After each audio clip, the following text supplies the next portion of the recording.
During the 1930s, when flight was becoming the new standard in travel, Charles Lindbergh was one of the world's most celebrated figures. This fortune and glory came at a tragic cost, however, as his infant son, Charles Lindbergh Jr., was kidnapped and killed in the spring of 1932. This kidnapping, and the court cases which followed, sparked a revolution in the media coverage of court cases in America and the glamorization of true crime.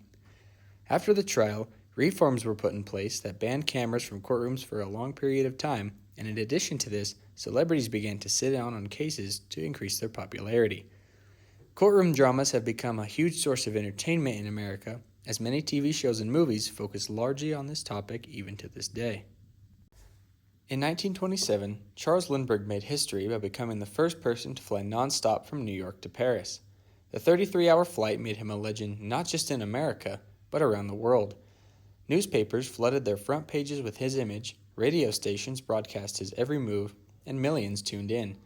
Lindbergh became America's first true media celebrity. On the night of March 1st, 1932, everything changed. The Lindbergh family had just returned to their home in Hopewell, New Jersey.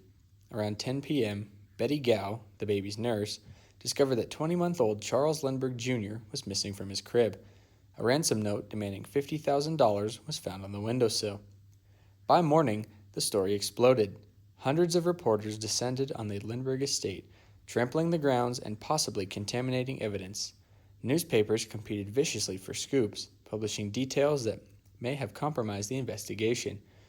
The kidnap became the biggest story in America, not just because of the crime, but because of who the victim's father was. The media had created Lindbergh's fame, and now that same media machine was feeding on his tragedy. 2 years after the kidnapping, in September 1934, police arrested Bruno Richard Hauptmann, a German immigrant, after finding ransom money hidden in his garage. For some reason, there was a backlash against not necessarily the media coverage being biased, because everybody tended to hate Bruno Hauptmann. It was an interesting thing. He actually was Richard Bruno Hauptmann, and he went by Richard, but the media took to calling him Bruno Hauptmann because it sounded more Germanic and more illegal alienish, which is kind of an interesting aspect of the media coverage. The trial was set for January 1935 in the small town of Flemington, New Jersey, and what happened next would change American courtrooms forever. The Hauptmann trial became the greatest media spectacle the world had ever seen. Over 700 reporters from around the world converged on the tiny Hunterdon County Courthouse. Western Union installed more than 40 telegraph lines to handle the flood of news coverage. Every major newspaper sent their star reporters, Walter Winchell, Damon Runyon, Edna Ferber, turning the trial into front-page entertainment. Inside the courtroom, newsreel cameras captured every moment. Judge Thomas Trenchard allowed photographers to shoot during recess, but the chaos was constant. The trial wasn't just being reported, it was being performed for an audience of millions. Outside the courthouse, the scene was even more surreal. Thousands of spectators lined up each day, hoping for a seat inside. Street vendors sold everything from Lindbergh trial souvenir pins to miniature ladders. Hotels were booked solid. Restaurants couldn't keep up with demand. The small town of Flemington had become the center of the American universe. The trial itself featured dramatic testimony and intense cross-examination. Charles Lindbergh took the stand, identifying Hauptmann's voice as the one he heard the night of the ransom exchange. The prosecution presented handwriting experts and wood samples linking Hauptmann to the crime. The defense argued evidence was circumstantial and that Hauptmann was being railroaded by public pressure. But beneath the legal proceedings, something more troubling was happening. The enormous media presence was transforming justice into theater. The verdict came on February 13, 1935. Bruno Hauptmann was found guilty and sentenced to death.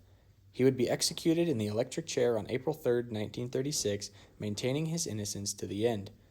But the trial's impact extended far beyond one man's fate. It had exposed the dangerous intersection of media, celebrity, and justice in America.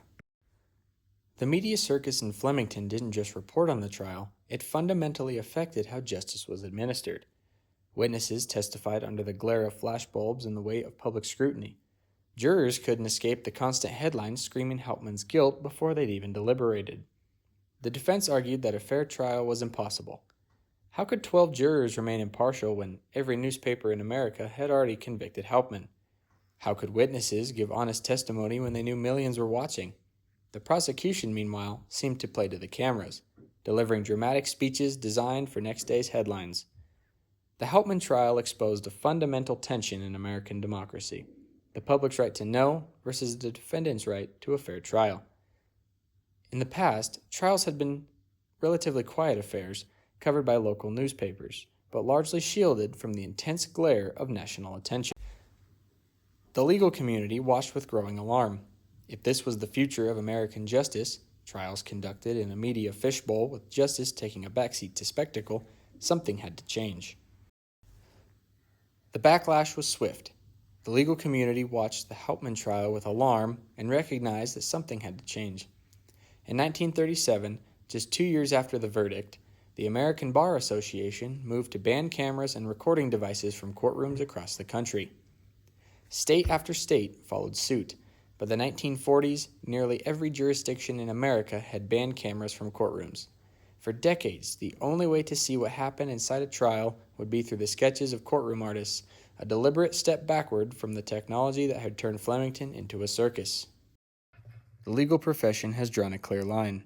Judges, lawyers, and bar associations argued that justice required dignity and protection from the pressures of public spectacle.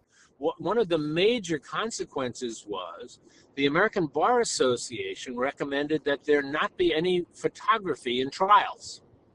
And so for decades, the court system, the federal courts and state courts, all banned cameras from courtrooms. Now that started to change probably in the 50s and the 60s.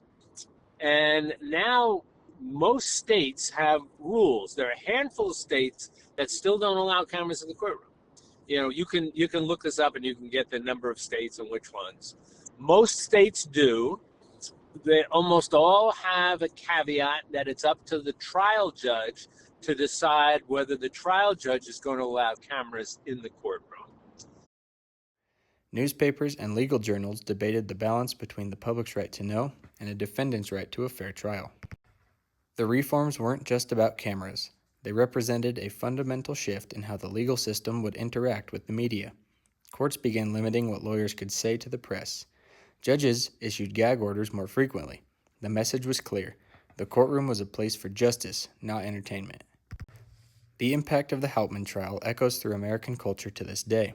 When cameras were finally allowed back into some courtrooms in the 70s and 80s, the same concerns resurfaced.